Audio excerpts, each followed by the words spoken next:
Ngayong araw nandito nga po pala ako sa may Manila City Hall at bumuhos nga yung malakas na ulan kaya sumakay na nga ako ng sasakyan. Jeep nga lang for today's video. What's up mga kasoy? Dito na nga po pala ako ngayon sa may Divisoria, Manila para bumili ng aking lulutuin ngayong gabi for today's video. Shoutout sa inyo. What's up mga kasoy? At syempre meron nga po pala tayo ditong 200 galing sa ating butihing kapitan na si Captain Romel Revilla. Shoutout sa iyo. Bilang nga rin po pala ako dito ng tilapia, 100 tumpok, 4 na piraso, pinahati ko sa gitna, bali 8 piraso po ito mga kasoy for today's video. Pinalis ko na nga rin dyan kay ate, ito nga po pala yung ating nabili. What's up mga kasoy, bumili na nga rin po pala ako dito ng kalamansi, sibuyas, toyo, mantika, magic sarap na ating gagamitin dito sa ating pagluluto. Ito nga po pala yung ating nabili lahat ngayong araw na to. Dating ko nga pala dito sa bahay, akin nga po lang itong nilinisan para mawala yung lansa at para maumpisa na rin natin yung ating pagluluto ngayon for today's video.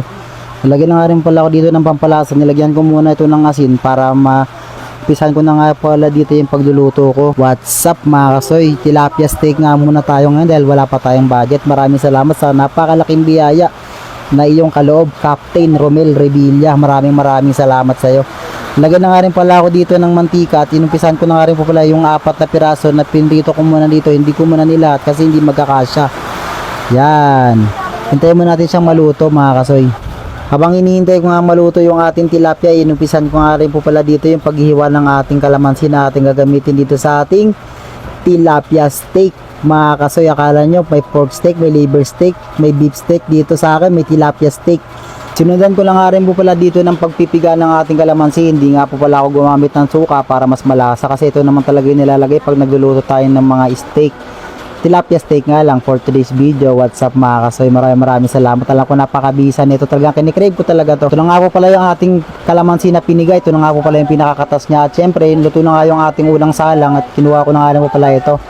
Yan. At nilay ko na rin pala itong pangalawang salang kasi hindi nga magkakasya kaya apat po muna. Bali 8 nga po pala yung tilapia na nabili ko. Hinati-hati ko nga po pala sa gitna para kumasya sa amin. Pang hinihintay ko nga maluto yung ating pangalawang salang na tilapia, inumpisan ko na pala dito yung pagbabalat ng sibuyas pabilog para lalagyan natin dito sa ating tilapia steak for today's video. Shoutout nga din po pala dyan sa may laundry department na aking mga kaibigan at mga katrabaho, kay JR, kay James, kay Andy, kay AP, kay Ern, kay Boss Bal at sa lahat ng bumubuo ng empleyado ng laundry department dyan sa Manila Hotel. Big shoutout, maraming salamat po sa patuloy at walang sawang suporta. Luto na nga rin po pala yung pangalawang salang na tilapia natin for today's video mga kasoy. At syempre sinunda ko na nga rin po dito ng pagigisa ng bawang sibuyas dito sa ating niluluto. At tayo nga po pala igagawa na ng sarsa ng ating tilapia steak. Ito naglagay na nga rin po pala ako dito ng toyo at sinunda ko nga rin po dito ng katas ng kalamansi. Hindi nga pala ako gumamit ng suka kasi mas masarap tag kalamansi yung ginamit mo kasi tilapia steak nga yung ating lulutuin ngayong araw na to for today's video. At syempre medyo inalo-halo ko lang konti, papalaputin ko lang ito para magkapit-kapit yung kanyang mga lasa. Naglagay na nga rin pala ako dito ng pampalasa ng magic syrup, 2 piraso nga pala yung nilagay ko dito. Kung nakikita nyo naman, what's up sa inyo. Maraming salamat for today's video.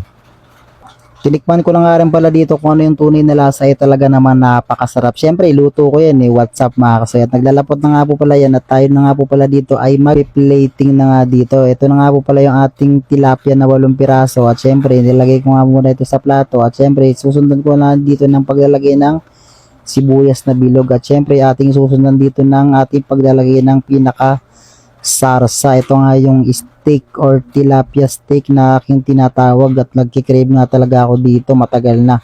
Ngayon ko lang naisip. Shoutout nga din po pala sa ibigay ng biyaya. Shoutout sa iyo, Captain Romel Revilla. Maraming salamat. 200 nakabili ako ng tilapia or nakapagluto ako ng tilapia steak. Ito nga po pala yung ating pinaka-finished product. Ito nga po pala yung tinatawag nating tilapia steak. Kakala nyo pork steak, liver steak lang. At sa akin may tilapia steak. Yung po mga kasoy, ito po yung ating latest video na niluto natin kanina sa ating vlog. Ito po yung ating tinatawag na tilapia steak.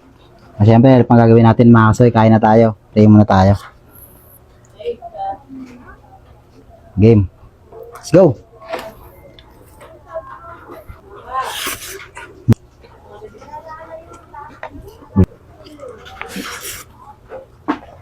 Sambal na to.